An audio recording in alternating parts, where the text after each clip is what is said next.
लग्नानंतर होईलच प्रेम या मालिकेच्या पुढील काही येणाऱ्या भागांचे अपडेट जाणून घेऊया आपल्या आजच्या या व्हिडिओमध्ये. चला तर मग प्रेक्षकांनो, अजिबात वेळ वाया न घालवता सुरुवात करूया आपल्या आजच्या या व्हिडिओला.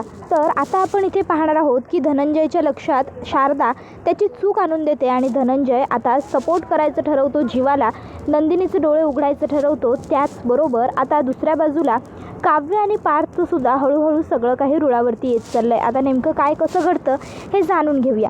आता आपण पाहतो की धनंजय आणि शारदा भांडत असताना नंदिनीमध्ये पडत म्हणते, आई बाबा काय चाललं आहे तुमचं? जीवा आल्यापासून सतत तुम्हा दोघांमध्ये नुसती भांडणं आणि भांडणंच सुरू आहेत. हे बघा, त्यांना काय करायचं आहे ते त्यांचं त्यांना करू द्या, पण म्हणून तुम्ही दोघं सतत भांडलेलं मला नाही चालणार, कळलं ना? त्यावर लगेचच शारदा म्हणते, मी भांडत नाही आहे, मी तुझ्या बाबांचे डोळे उघडते नंदिनी, आणि आता तुझेही डोळे उघडण्याची गरज आहे. तुला कळत नाही आहे का गं? अगं ते जीवा किती प्रयत्न करतायत तुझ्यासाठी, किती एफर्ट्स घेत आहेत, हां किती तुला मनवण्यासाठी काय काय नाही करत आहेत ते. त्यावेळी नंदिनी म्हणते, आई मला फरक पडत नाही आता त्या गोष्टींनी. त्यावेळी आई म्हणते, तुला फरक पडत नाही? नाही पडत का तुला फरक खरंच नंदिनी? नाही जर फरक पडत तुला तर मग का त्यांची काळजी करतेस? नाही जर फरक पडत तुला तर का त्यांच्यासाठी वरण भात न्यायला सांगितलास? नाही जर फरक पडत तुला तर का बेडवर न झोपता अवघडून झोपली होतीस? नाही जर फरक पडत तुला तर ते काय करतायत काय नाही याच्यावरती का लक्ष देतेस? हे बघ नंदिनी, प्रत्येक वेळी मला फरक पडत नाही किंवा फरक पडतो हे आई-वडिलांना सांगितलंच पाहिजे असं नसतं. आई आहे मी तुझी, तुझ्याही आधीपासून ओळखते तुला, कळलं ना? तुझा चेहरा बघून, तुझे डोळे बघून तुझ्या मनात काय सुरू आहे ना हे एका क्षणात ओळखू शकते मी. लहानपणापासून तुला काय हवं आहे हे तुला कळण्याच्या आधी तुझ्या आईला कळलं. मग आता तुझ्या मनात काय आहे हे आईला कळणार नाही असं वाटतं तुला? एक गोष्ट लक्षात ठेव नंदिनी, तू खोटं बोलतेस माझ्याशी आणि स्वतःशी सुद्धा. त्यावर नंदिनी म्हणते, आई असं काही नाही आहे गं, प्लीज मला आत्ता या विषयावर बोलायचं नाही आहे. एवढं बोलून नंदिनी तिकडनं निघून जाते. त्याबरोबर शारदा म्हणते, आणि तुम्हाला काय सुरू आहे तुमचं सध्या? तुम्हाला काय वाटतं तुम्ही जे वागता ते सगळं योग्य आहे का? नाही, चुकताय तुम्ही. अहो आपल्याला 3 मुली होत्या एक सोडून, आणि आपल्या 3ही मुलींच्या बाबतीत तुम्ही खरंच उत्तम वडील ठरलात. आपल्या मुलींना हवं नको ते सगळं तुम्ही दिलंत, प्रत्येक वेळी तुम्ही त्यांना सपोर्ट केलात, आणि या गोष्टीचं आत्तापर्यंत मला कौतुक होतं, रास्त असा अभिमानसुद्धा होता की माझा नवरा 3 मुली असूनसुद्धा 3ही मुलींना इतकं चांगलं शिकवतोय, इतकं चांगलं सांभाळतोय, त्याला त्याच्या मुली कधीच ओझं नाही वाटल्या, ह्या गोष्टीचं कौतुक होतं. पण आता तुम्ही मला जे नंदिनीला सपोर्ट करताय ते बघून ना टेन्शन येतं आहे. तुम्ही नंदिनीला सपोर्ट करताय या गोष्टीचं मला दुःख नाही आहे, तुम्ही नंदिनीला चुकीच्या गोष्टीत सपोर्ट करताय ना या गोष्टीचं दुःख आलं आहे मला. अहो तुम्हाला दिसत नाही आहे का की कळतच नाही आहे जीवा किती एफर्ट्स घेतोय, जीवा किती प्रयत्न करतोय नंदिनीला मनवण्यासाठी? तर नंदिनी आता तिकडनं खोलीमध्ये निघून गेलेली असते आणि ती आता आईचे शब्द आठवत असते. तर आता नंदिनी विचार करू लागते की खरंच आई जे म्हणाली ते बरोबर आहे का? नाही म्हणजे मी खरंच नाही, मला आईच्या बोलण्याचा फार विचारच करायचा नाही आहे. तर दुसऱ्या बाजूला आता शारदा म्हणत असते धनंजयला, अहो नंदिनीला सपोर्ट करा, पण तिला मूव ऑन होण्यासाठी सपोर्ट करा ना. तिला तुम्ही समजून सांगा की जे घडलं ते सगळं चुकीचं होतं, पण नियतीच्या मनात होतं ते घडलं सगळं, नियतीने घडवून आणलं होतं सगळं, पण आता सगळं सुधारण्याची वेळ आपली आहे ना. आणि काव्याला दोष देता तुम्ही, जीवाला दोष देता तुम्ही. सांगा ना, जर लग्न मंडपात तेव्हा काव्याने लग्नासाठी होकार दिला नसता तर रक्तपात नसता झाला, नसते तिथे जीव गेले, नसत्या मारामाऱ्या झाल्या? जर नंतर येऊन जीवाने नंदिनीच्या डोक्यावरती हात नसता ठेवला तर नंदिनीला तिकडनं बाहेर पडणं शक्य झालं असतं? त्या गावातल्या लोकांनी नंदिनीला सुखाने जगू दिलं असतं? बोला ना, आता का गप्पा आहात?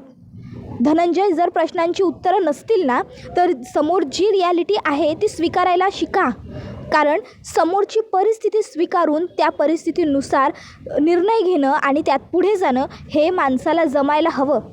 तुम्ही इतके मोठे व्यावसायिक आहात, नोकरीतून तुम्ही व्यवसाय उभा केलात, शून्यातून विश्व निर्माण केलं आहे तुम्ही, त्यामुळे निर्णय कसा घ्यायचा आणि बऱ्या वाईटाचा विचार कसा करायचा हे सगळं मी तुम्हाला शिकवायला नको. माझ्यापेक्षा तुम्ही खूप हुशार आहात. मग जर ही गोष्ट मला कळते की आपल्या मुलीच्या मनात नेमकं काय सुरू आहे तर तुम्हाला कळत नाही आहे का? आणि नंदिनी ही तर तुमची सगळ्यात लाडकी, कारण ती तुमची पहिली मुलगी आहे. नंदिनीवर तुमचा सगळ्यात जास्त जीव, नंदिनीला काय हवं आहे काय नको आहे, तिच्या मनात काय सुरू आहे हे प्रत्येक वेळी ती तुमच्याशी येऊन बोलायची. प्रत्येक गोष्ट तिने माझ्या आधी तुम्हाला सांगितली आहे, बरोबर ना? तुम्हाला काय वाटतं मला माहीत नाही? मला सगळं माहिती असतं, पण मी फक्त दाखवत नाही. नंदिनी तुम्हाला खूप क्लोज आहे, बरोबर ना?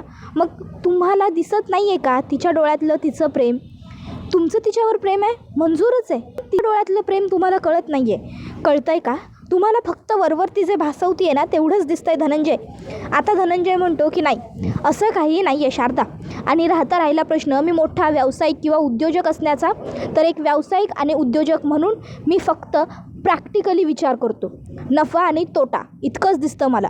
पण एका मुलीचा बाप म्हणून मी माझ्या मुलीच्या बाबतीत फक्त प्रॅक्टिकली किंवा नफा आणि तोटा असा विचार नाही करू शकत. माझ्या मुलीच्या बाबतीत मी इमोशनली विचार करतो आहे आणि मला नाही वाटत आहे की मी कुठेतरी चुकतो आहे. त्या जीवाने माझ्या मुलीची फसवणूक केली, यामध्ये खोटं काही नाहीच आहे ना. आणि राहिला प्रश्न नंदिनीच्या मनात काय सुरू आहे, तर माझ्या मुलीच्या मनातलं मला अगदी उत्तमभूत व्यवस्थित कळतं. आणि राहिला प्रश्न नंदिनीच्या मनातलं मी ओळखण्याचा, तर तूच आत्ता म्हणालीस की नंदिनीने सगळ्यात पहिले येऊन कायम सगळं माझ्याशी शेअर केलं. मग जर आजही तिच्या मनात जीवाबद्दल काही भावना असतील तर नंदिनी स्वतःहून येईल आणि माझ्याशी बोलेल याची मला पूर्ण खात्री आहे. आणि ज्या दिवशी नंदिनी बोलेल ना त्या दिवशी मी तिला सपोर्ट नक्की करेन. त्यावर शारदा म्हणते असं, ठीक आहे. मग मी तुम्हाला जर सिद्ध करून दिलं की नंदिनीच्या मनात जीवाबद्दल काळजी आहे, प्रेम आहे, माया आहे, आपुलकी आहे, तर तुम्ही काय हराल? किंवा तुम्ही नंदिनीला सपोर्ट न करता जीवाला सपोर्ट करायला तयार व्हाल? बोला, मी तुम्हाला अगदी पुराव्यानिशी सिद्ध करून देईन की नंदिनीचं जीवावर प्रेम आहे. अहो विसरताय का तुम्ही, हीच आपली नंदिनी घडून गेलेलं सगळं मागे सोडून किती आनंदाने पुन्हा नव्याने उत्साहाने सुरुवात करायची. पण हल्ली बघा ना किती उदास असते ती. तुम्हाला विश्वास होत नाही आहे ना? चला माझ्याबरोबर. नंदिनी हिच्या खोलीकडे आता शारदा धनंजयला घेऊन येत असते. नंदिनी खाली जीवाकडे बघत असते. गार्डनमध्ये जीवा उन्हातानात एकटाच बसलेला असतो. नंदिनी जीवाकडे खूप उदास नजरेने बघत असते. जीवाचे ते हाल बघून नंदिनीच्या डोळ्यात अश्रू दाटून आलेले असतात आणि नंदिनी आता तोंडातल्या तोंडात पुटपुटत असते, खरंच जीवांचे काय हाल झालेत, किती हे विचित्र वागतायत, काय गरज आहे यांना हे एवढं सगळं सहन करायची. एवढं आलिशान घर, एवढे मायाळू आई वडील सोडून इथे येऊन राहिलेत. सतत बाबा अपमान करतायत, मी अपमान करते, घालून पडून बोलतोय, बाहेर राहावं लागतंय, चांगलं नाही आहे, व्यवस्थित झोपताही येत नाही आहे, पण तरीही यांना काय गरज आहे हे सगळं करण्याची, माझ्यासाठी एवढं का करतायत? त्याबरोबर लगेचच शारदा धनंजयला म्हणते, आता काय म्हणणं आहे तुमचं? दिसली नंदिनीची काळजी, नंदिनीचं प्रेम. आता तरी पटतं ना तुम्हाला की नंदिनीचं जीवावर प्रेम आहे म्हणून? हे बघा धनंजय, तुम्ही नंदिनीला सपोर्ट करा, पण तुम्ही तिला समजवा ना. तुम्ही तिला भासवा की तुम्ही तिच्या सोबत आहात, तिच्या बाजूने आहात आणि तिला पटवून द्या जीवा कसा योग्य आहे. उलट तुम्ही जर इनिशिएटिव्ह घेतलत ना तर आपल्या दोन्ही मुलींचे संसार पुन्हा मार्गी लागतील. काव्य तर तिच्या बाजूने प्रयत्न करतेच आहे तिला संसार परत मिळवण्याचा तिचा, पण जर तुम्ही तिला मदत केलीत ना तर आणखीन हुरूप येईल तिलासुद्धा. आणि नंदिनीने तर प्रत्येक वेळी तुमच्यावरती अगदी डोळे झाकपणे विश्वास ठेवला आहे. विसरताय का तुम्ही? पार्कचं स्थळसुद्धा तिच्यासाठी तुम्हीच बघितलं होतं. तुम्ही बघितलं म्हटल्यावर तिने लगेच होकार दिला होता तेव्हासुद्धा. आणि आजसुद्धा जर तुम्ही तिला पटवून दिलत ना की जीवा तिच्यासाठी योग्य आहे किंवा जीवा चुकीचा नाही आहे, तर मला पूर्ण खात्री आहे आजही नंदिनी तुमच्यावरती ताबडतोब विश्वास ठेवेल आणि सगळा भूतकाळ विसरायला तयार होईल. तिला वेळ लागेल पण ती प्रयत्न तरी जरूर करेल, पण यासाठी तुम्ही इनिशिएटिव्ह घेणं गरजेचं आहे. धनंजय, मी तुम्हाला एवढं समजून सांगितलं आहे, आता पुढे एक निर्णय तुमचा आहे. तुम्हाला काय करायचं आहे हे तुम्ही ठरवा. पण मी तुम्हाला एक गोष्ट सांगते, एक आई म्हणून माझ्या मुलीचा संसार वाचवण्याचा मी अगदी पुरेपूर प्रयत्न करणार. त्याबरोबर शारदा तिकडनं निघून जातो. धनंजय विचार करू लागतो, खरोखर मी चुकतोय का? खरोखर जीवाचं नंदिनीवरती प्रेम आहे का? आणि खरंच मी त्यांच्या प्रेमाच्या आड येतोय का? शारदा म्हणाली, ते सुद्धा एका अर्थी बरोबर आहेच की. नंदिनीने आजपर्यंत सगळ्यात जास्त विश्वास माझ्यावरतीच ठेवला आहे. जर मी तिला समजावून सांगितलं तर कदाचित नंदिनी माझं ऐकेल आणि मग नंदिनीने ऐकलं तर तिचा आणि जीवाचा संसार वाचू शकेल. नाही, एक बाप म्हणून मी माझ्या मुलीचा संसार तुटतानासुद्धा नाही बघू शकत. जीवा चुकला असला तरीसुद्धा त्यावेळी त्याचीसुद्धा सगळी चूक नव्हती. त्याने खरं सांगितलं असतं तर नंदिनीचं लग्न झालं नसतं. अजूनही त्या आयुष्यात एकटीच राहिली असती, कुडत बसली असती, रडत राहिली असती आणि त्याचं दुःख मला जास्त झालं असतं. नाही, मी नंदिनीशी बोलायला हवं, तिला समजवायला हवं, तिला पटवून द्यायला हवं की जीवाची या सगळ्यात चूक नाही आहे. जर मी ठरवलं तर सगळं व्यवस्थित होईल. ठरलं तर मग मी आता जीवाची साथ देणार आणि नंदिनीला समजवणार असं धनंजय ठरवतो. धनंजयला वाटत असतं की उगाच मी खूप टोकाची भूमिका घेतली. मी नंदिनीची साथ देताना, नंदिनीचा विचार करताना जीवाला किती त्रास होत असेल या गोष्टींचा विचारच केला नाही. आणि त्याहून महत्त्वाचं म्हणजे जीवाच्या आईवडिलांनी किती छान पद्धतीने काव्याला घरात घेतलं आणि मी काय केलं, मी त्यांच्या मुलाला इथं असं दाराबाहेर ठेवलं. मी त्यांच्या मुलाला हा असा त्रास दिला. नाही, विक्रम, मालिनी वहिनी खरंच केवढे चांगले आहेत. त्यांनासुद्धा वाईट वाटलं असेलच की माझ्या या वागण्यामुळे. आणि आता मी असं वागायला नको. जर पार्थ आणि काव्याचा संसार सुधारवण्यासाठी ते दोघं प्रयत्न करतायत, तर इकडे जीवा आणि नंदिनीचा संसार मार्गी लावण्यासाठी मी आणि शारदाने प्रयत्न करायला हवे. शारदा तिच्या बाजूने प्रयत्न करते, आता मला माझ्या बाजूने करायचे.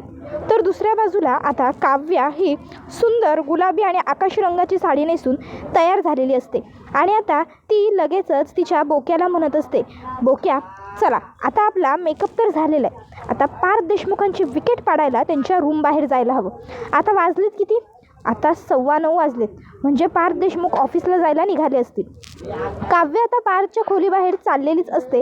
पण तितक्यात आता काव्याला आशा म्हणते, काव्यताई अहो लय भारी दिसायला, कुठं चाललाय? त्यावर काव्य म्हणते देशमुखांच्या. त्यावर लगेचच ती सांगते, अहो पार्थ साहेब तर सकाळी लवकरच ऑफिसला गेले, काहीतरी मीटिंग आहे म्हणे त्यांची, त्यासाठी.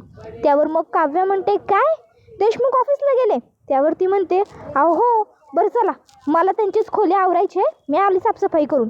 मग काव्य म्हणते, काय हे देशमुख, पण मी एवढी छान सुंदर साडी नेसले, तयार झाले त्यांना इम्प्रेस करण्यासाठी, आणि हे निघून गेले. पण नाही, देशमुख तुमचा पाठलाग ही काव्य देशमुख काही आता सोडत नसते. ऑफिसला गेलाय ना तुम्ही, ठीक आहे, महत्त्वाची मीटिंग आहे ना तुमची, ठीक आहे. मला कन्फर्म माहिती आहे की तुम्ही आज मीटिंगवरून आल्यानंतर अर्थात थकलेले असणार. तुमच्यासाठी आज तुमच्या सगळ्या आवडीचा स्वयंपाक काव्या करणार, असा विचार करून आता लगेचच काव्या ही खुश होते आणि मग ती बोक्याशी गप्पा मारत म्हणते, बोक्या आज पार्थ देशमुखांच्या आवडीचं सगळं बनवायचं आहे काय? तुझ्यासारखेच तेही खूप क्यूट आहेत ना, मग त्यांना हवे ते करायला हवं की. आणि मग संध्याकाळी पार्थ यायच्या अगोदर काव्या ही स्वयंपाकाला लागलेली असते. आता मस्त तिने पार्थच्या आवडीची छोलेची भाजी, कोशिंबीर, पुऱ्या सगळं करायचं असं ठरवलेलं असतं. भाजी तर तिने बनवून घेतलेली असते, कोशिंबीर बनवण्याचं साहित्यसुद्धा तिने कट वगैरे करून ठेवलेलं असतं. एका बाजूला भात कुकरला लावलेला असतो, डाळसुद्धा शिजायला ठेवलेली असते आणि कणिक मळायला आता तिने घेतलेलं असतं. आता ती कणिक मळत असताना अचानक पार्थ घरी आलेला असतो. आता हॉलमध्ये येता क्षणी त्याला छोलेच्या भाजीचा छान वास येतो आणि त्या वासानेच पार्थ अगदी मंत्रमुग्ध होऊन जातो आणि तो किचनकडे सहज नजर वळवतो. तर किचनमध्ये सुंदर तयार होऊन आनंदाने काम करत असलेली काव्या त्याला दिसते.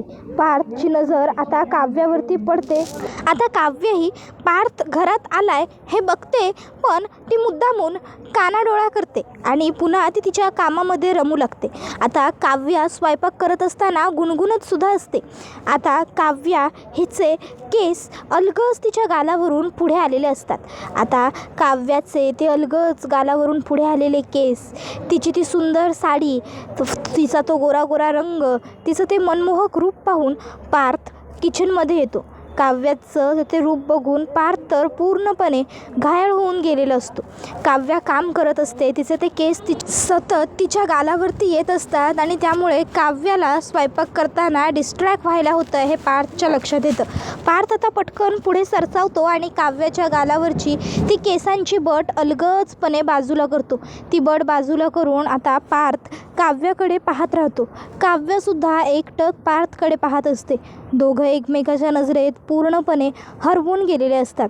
पार्थ आता 16 डिसेंबरच्या दिवशी जे काही घडलेलं होतं ते सगळं विसरून काव्याकडे अगदी तो जसा पूर्वी बघायचा तसा बघत असतो. पार्थच्या लक्षात जुन्या कुठल्याही पद्धतीच्या गोष्टी नसतात. पार्थला आता ती जुनी काव्या आठवत असते आणि आता तो काव्याकडे बघून हसतो. काव्यसुद्धा पार्थकडे बघून हसत असते. काव्य हातातलं कणिक मळायचं काम तसंच ठेवते आणि पार्थला एकटक बघू लागते. पार्थसुद्धा आता काव्याच्या केसांवरचा हात न काढता काव्याच्या जवळ तितकाच उभा राहतो आणि काव्याकडे बघू लागतो. दोघांमध्ये खूप छान नजरेने संवाद सुरू असतो. इतक्यात मध्ये रम्या किचनमध्ये पाण्याची बाटली भरून घ्यायला आलेली असते आणि आता रम्याची नजर पार्थ आणि काव्यावर पडते. आता मुद्दामूनच ती हातातली बाटली जोरात खाली टाकते आणि आता ती बाटली वाकून उचलते. तोपर्यंत पार्थ भानावर येतो आणि पार्थ काव्यापासून दूर होतो. आता रम्या म्हणते, सॉरी, मी डिस्टर्ब केलं का तुम्हाला? I am really very sorry.